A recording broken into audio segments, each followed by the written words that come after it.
I don't see storytellers at Disney and Marvel Studios. I see business people who want to make money.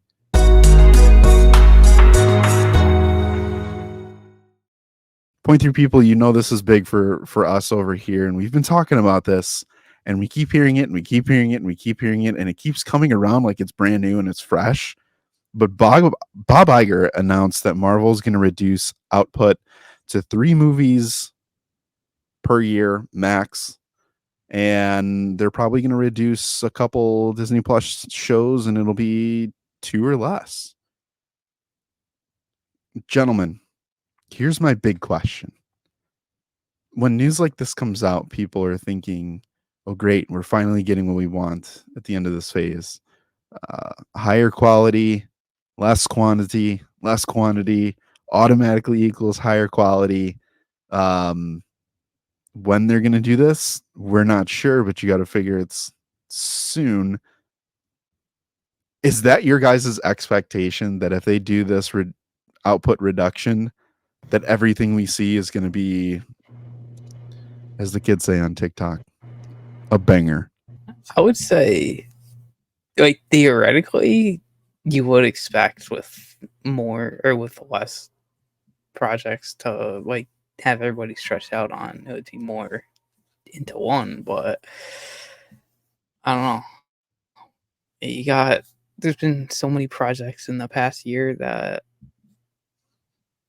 have, like, had a lot of people working on them with, like, nothing else going on. Didn't get too well of reception. One movie that comes to mind is Madam Web. I get, like, Sony had, like, Craven and, like, Venom also, but they kind of just butchered all 3 of those movies. It's weird because they keep saying this, right? About limiting themselves and blah, blah, blah, blah, blah, blah, blah.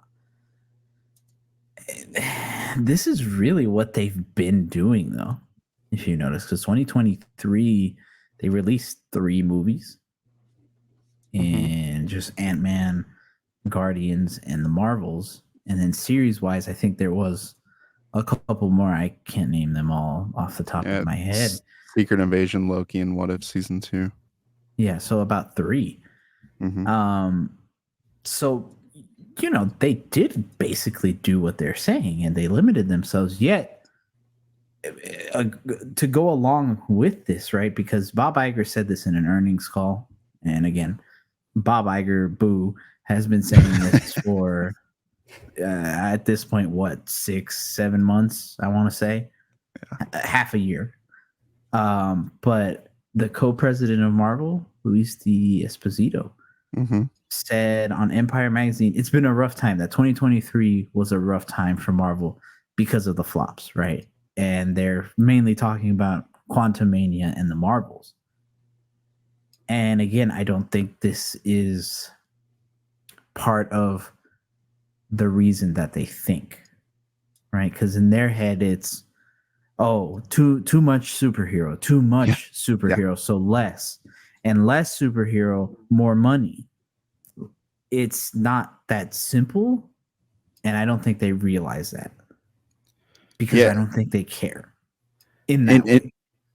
And really quickly to stack on top of that too, he had mentioned and said something really, again, echoing what Bob Iger had said, but you know, the thought that I'm getting from all of this is kind of what you're saying, superhero fatigue, and the company's goal is to eventually bring the movie and show numbers down to give audiences more room to breathe. That's not it, in my opinion. It's not there are people that are like, oh my gosh, Marvel's coming out with so much stuff, I have no idea what to do. We're sitting here just bone dry right now, and everyone's trying to get every possible leak that they can for the next 2-3 movies that are announced, and they're just like, what's Marvel gonna do? We want to see it. Release Deadpool and Wolverine today, right now. We don't want to wait until the summer to do it. I just, are they out of touch? That's my big question. Is Marvel Studios and Disney out of touch for the superhero live action scene. Spider-Man, you want to take it first? I'd say yes, they are. I don't think they understand. They don't understand their audience as much as they once did because of the influx that they had from everybody hopping on the Infinity War and Endgame bandwagon. And I have said many times on how those two movies kind of ruined the fandom and everybody just hopping on the bandwagon, binging all like 22 projects right on demand, instead of other long-term people that were like carefully like watching movie after movie in theaters, building up like the whole like 16 years or so of Marvel movies. And after that, it just kind of seemed like they didn't really know what direction they wanted to go with their shows, and they tried expanding into other demographics that did not receive too well. And that was like a big sign that they didn't really know what exactly to focus in. Good point. I'd agree. I don't know if necessarily Marvel Studios is out of touch, but I think the higher ups over at Disney are. I don't think they just are. It's a fact at this point because, as we've said before, when you look at it from a business standpoint, they're just looking at the bottom dollar. And it makes sense, right? It does make sense. You look at Ant-Man, it flopped. Yes. You look at the Marvels. Yes, it didn't do as well and it flopped. But ultimately, it didn't. Because they flopped doesn't necessarily mean that we now have to continue to pull back, Because, for example, you look at Guardians. Guardians did well. But to me, if you could release, there's a world out there where Guardians 3 releases the exact same way that it did. The exact same way that it did, that it came out around this time last year. And it only makes 300 million. Mm-hmm. It flops at the box office. And then Bob Iger is going to go, hey, it could have the same fan reception, same exact fan reception. But Bob Iger is going to go, you know what? Guardians are trash. Let's put them on the shelf. We don't need them anymore. Let's make Spider-Man 4, 5 through 19. That's how he sees it. And I think that's how he sees these other movies. Because, for example, Ant-Man, there are things to like about Ant-Man, but there's a lot of other story beats that people don't like. And that's ultimately what made Ant-Man fail. It isn't the fact that it just didn't make money in the fans' eyes. That's why people don't like it. And if you really look at it too, I also feel like Bob Iger and whoever else over in Disney, they hear and really only focus on the negative fan perception. Yeah. Because it's louder. It's just louder in general. I mean, even in Guardians 3, you guys remember how many times we had to defend a good movie because some people didn't like 5 to 10 minutes of it or one character. Right. And I guarantee you, Bob Iger and all the other executives at Disney are out there on Instagram. They've sent their person that they have to go and look up fan reception. And which ones are the ones that get the most interaction? The negative comments. Mm-hmm. And they're going to be like, look at this guy. This guy knows what he's talking about because look at all the replies. The hard part of where they're gonna fall on their face and why I still believe that the outlook of the MCU is kind of darker than not is because you make these statements and these claims, but we do this every single week and we understand, and what we're trying to get the point through people is here's the state of the MCU. You say that you want to reduce quality, but not this year, but next year you're releasing 4 movies and multiple shows that already contradicts the reduction in quality in that. And if you say like, well, maybe they're spending time adjusting it, you have Cap and Thunderbolts coming out. So, okay, quality, got it. The next piece is you still have Agatha that's supposed to come out, done. Ironheart, done. Armor Wars announced, done. Wonder Man, Vision Quest. You still have all of these shows that they're spending time and money in production, which again, we know things can go to production and never get released. That's great. But these things are still going to come out. So when does Agatha come out? 2026? 2025? And people are going to be like, yeah, that show's not for me. But I thought quality was supposed to go up, right? So at what point do you see this and they can say, aha, we did it, guys. You asked for better quality. Here it is. Does that start with Deadpool and Wolverine?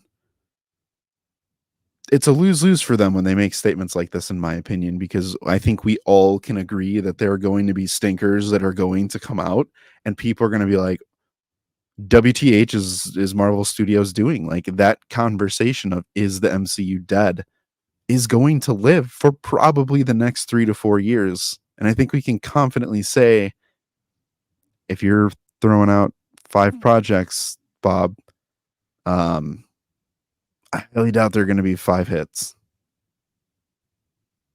Yeah. And the thing is too that it's in a tough situation. It's in if I could talk for 5 seconds. That's how mad Bob Iger gets me. It's even in a worse situation because of these statements, because now when Vision Quest, when Agatha, or not necessarily Agatha, because we've heard rumors here and there about it, but when Vision Quest, Wonder Man, some of these other projects that we've been expecting and were announced, and when they continuously get delayed and then ultimately canceled, that's a worse look for Marvel than if you were to just release it and just focus on making it good.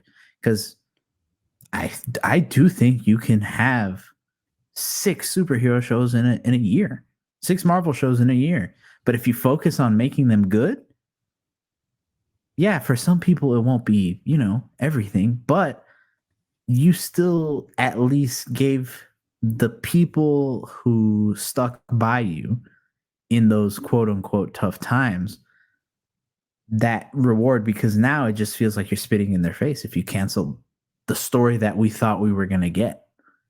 Yeah. So I don't know. These comments I always think are bad, and I hate the fact that they always gain traction. Yeah. I'll agree. I can't help but to sit here and be like, what are you guys talking about when you want to give audiences more room to breathe when we're flocking the X-Men 97 on a weekly basis on your app? Make them good. Make them good. I don't see storytellers at Disney and Marvel Studios. I see business people who want to make money. And X-Men 97 is showing you storytellers who are in charge, who are leading these projects, and it's making them money. It's creating raving fans. It's drawing people to their apps. It's satisfying all these things that these stakeholders want on these stupid calls. But Marvel Studios live action, I don't see the storytellers. I don't see the person with the vision, the people who have the vision right now. That vision is, how do we get more money in? And so we'll still throw stuff at you guys, but we're going to try to recreate a perception of, because less, it's going to be more. I'm not buying it, and I can't see myself buying it beyond now. I just don't. Maybe with a reboot.